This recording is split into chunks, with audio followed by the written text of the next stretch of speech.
Dear students, Assalamu alaikum. Have a nice day. The topic which we discuss today, that is nucleus. Nucleus.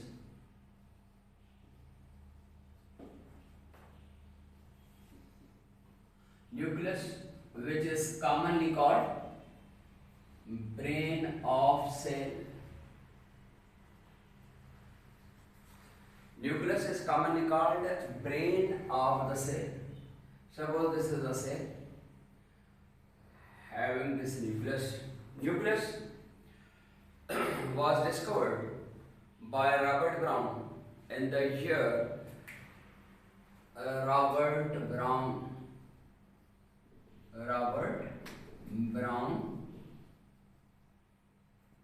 in 1831. Robert Brown was a scientist who discovered the nucleus from a cell of orchid plant. Orchid plant, it is a creeper plant, and from the cell of orchid plant, Robert Brown discovered the nucleus. Nucleus, it is an important part of a eukaryotic cells because prokaryotes have no well-organized nucleus. Nucleus is commonly called brain of the cell. Why it is called brain of the cell? It is a brain of the cell so called because just like brain, because we know brain controls all the activities of our body. Just like this, nucleus controls all the activities, all the metabolic reactions which occur in the cytoplasm. All the directions come from the nucleus which run the process of metabolism in the cell in the form of different chemicals, enzymes, and the hormones. Nucleus having three important parts. Number one is nucleus having three important parts. The outermost covering of the nucleus is called nuclear membrane. Nuclear membrane or nuclear envelope nuclear envelope. Nuclear envelope. This nuclear envelope or the nuclear membrane, it is a thin lipid bilayer. It possesses same chemical nature just like the cell membrane. Cell membrane, we know it is a lipid barrier. Just like this is nuclear membrane that also having the same chemical nature. From scientific point of view, it is known that actually the nuclear membrane is the part of cell membrane. The cell membrane invaginated inwards and get detached from its membrane, the cell membrane, and forming and enclosing here a structure that will be named the nucleus. Actually, the nuclear membrane is a broken part of the cell membrane. So, this nuclear membrane having the same chemical nature, meaning it is a lipid bilayer just like the cell membrane. This nuclear membrane that encloses the internal protoplasmic substance of the nucleus.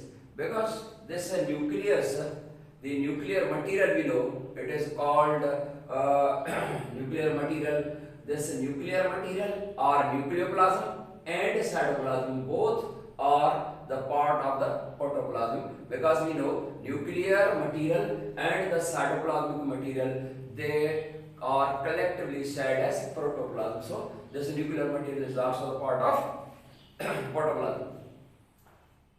And number two part, that here inside the nucleus there is a spherical structure. Inside within the nucleus there is a spherical structure that is called nucleolus.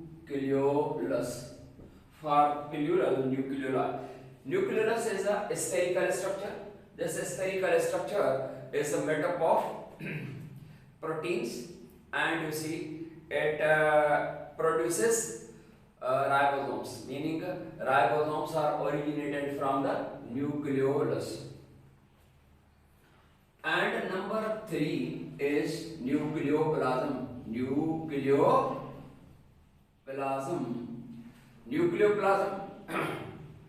or nuclear material.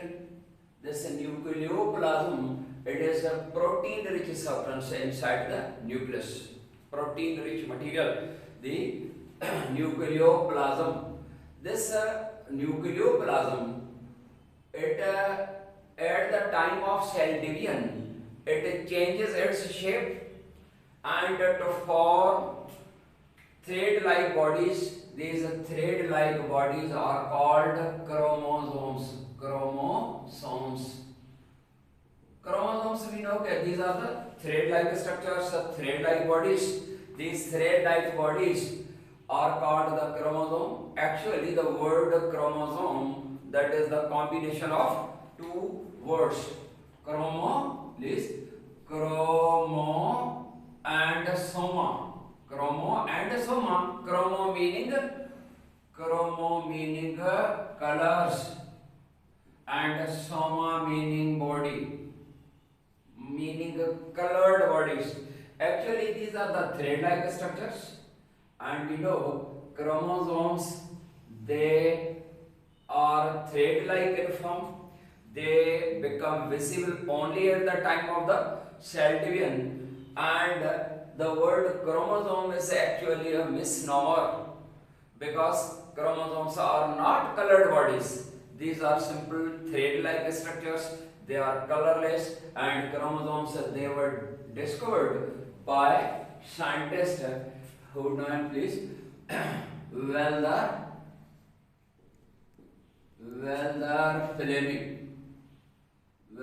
Fleming in the year 1884. Walter Fleming discovered chromosomes from animal cell. That animal is salamander. From the embryonic cells of the salamander, he discovered the chromosomes. He found that there are some thread-like bodies inside the nucleus. But during performing his experiment, he applied a dye. That dye, the color or the dye that was absorbed by the protoplasmic substance, by these thread-like structures, and they appeared colored. And actually, they are not colored bodies. And because of the absorption of the color, the dye, and that dye was Perkins aniline. That was a dye, that was a color, Perkins aniline, that was applied on the embryonic cells of the salamander, and they absorbed that color and appeared colored, and he gave the name chromosomes. Actually, they are not colored bodies, dear students. Chromosomes at the time of the cell division, they become visible, and these each chromosome, they have a central structure, the centromere, central spherical structure, centromere, and two arms. Each arm is called chromatid.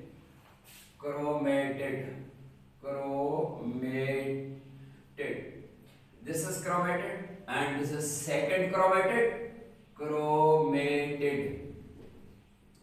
Two chromatids, they are held together, they are attached to one another through a central structure, spherical structure. That spherical structure, the centromere, that connects the two chromatids of a chromosome. Actually, this centromere is a spherical structure. It is connecting link between two chromatids, or we can say that the centromere is a connecting link through which the two chromatids of the chromosome are held together.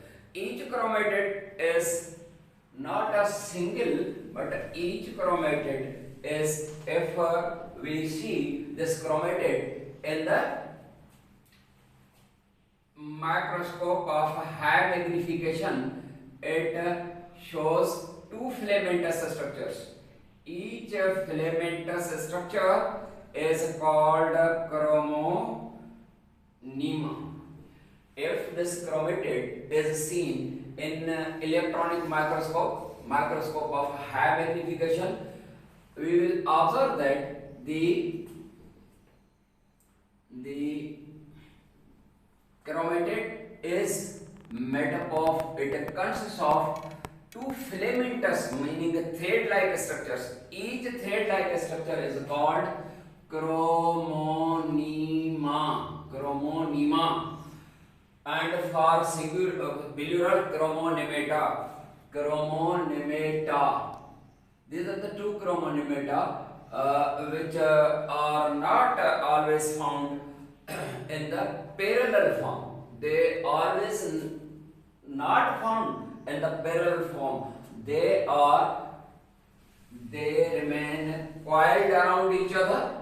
These chromonymata, they coil just like this. They coil around each other.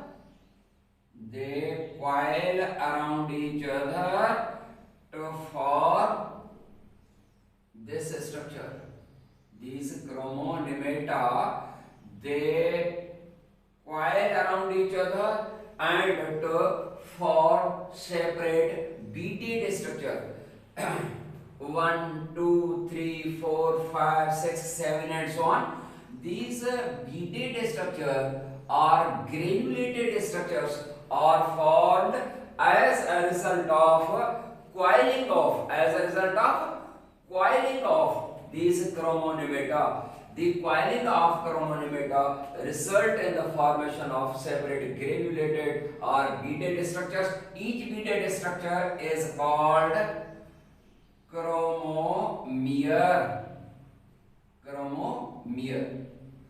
Thus, a chromatid having number of these chromomeres, and the chromosomes, we know they are the carrier of the genes, they are the barrier of the genes, or the chromosomes, they act like vehicles of the genes. Chromosomes have number of the shapes. Some chromosomes are found in the form of V, others are found in the form of J, others are rod-like in shape, and so on. From this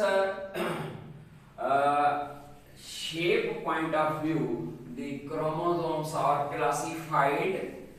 Chromosomes are classified as chromosomes.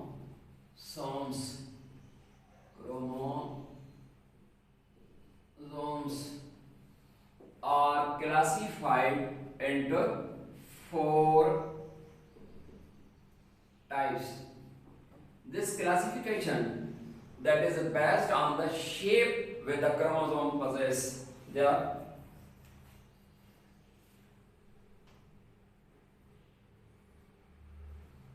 metacentric chromosomes,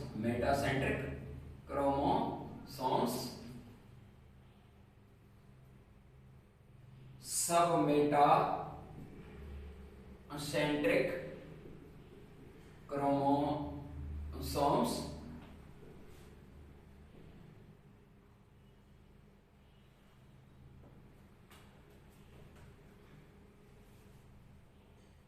and telocentric, and you see telocentric chromosomes,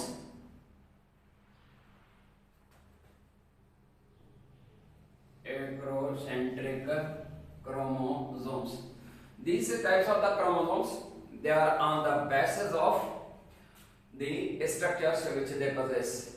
You see, some chromosomes, they have somewhat V-like in shape. This is the chromatid, and this is the second chromatid, and they have arms of equal size or equal length. They are called metacentric. Submetacentric chromosomes, they are found in the form of J-like in shape. Others, they are rod-like in shape, and some of the chromosomes, they have just like the allocentric chromosomes, they have centromere at the end. On the basis of the chromosomes, they are classified into four. But on the physiological point of view, on the function point of view, the chromosomes are also classified into two main groups. These two main groups, they are these chromosomes, they are on physiological point of view, chromosomes are called autosomes and sex chromosomes. Autosomes and sex chromosomes. Sex chromosomes. This classification of the chromosomes into two, that is on the basis of their physiology. And autosomes, let us see what are the autosomes. Autosomes are those chromosomes which carry genes for the common characters. What is common understood by common characters? Common characters mean those characters which are possessed by the male and female. So the autosomes, they are the chromosomes which carry genes for common characters of the male and female of the same species. And sex chromosomes are those which carry genes for the secondary sexual characters or sex limited characters. What is understood by sex limited characters? Sex limited characters, dear students, sex limited characters are those characters which are limited to one sex only, either male or female. Common characters are those, suppose common characters are those, the eyes are found in both male and the female, and you see the heart, the lungs, arms, legs, ear, nose, these are the common characters which are found in both the sexes, that meaning male and the female. But those which differ the male and female, these are the secondary sexual characters or sex limited characters. Suppose the differences, difference of the voice, difference of the reproductive organs, and difference of the beard, difference of the mustaches between woman and the man. These are the sex limited characters. So those chromosomes which carry genes for sex limited characters or for secondary sexual characters, such chromosomes are called sex chromosomes. And in all types of the animals, we know that only two sex chromosomes are the sex chromosomes and the remaining are the autosomes. Suppose a human being, they have 46 chromosomes. Out of the 46, 2 are the sex chromosomes and the remaining 44, they are the autosomes. Inshallah, we will discuss this topic in our next lecture. Thank you very much.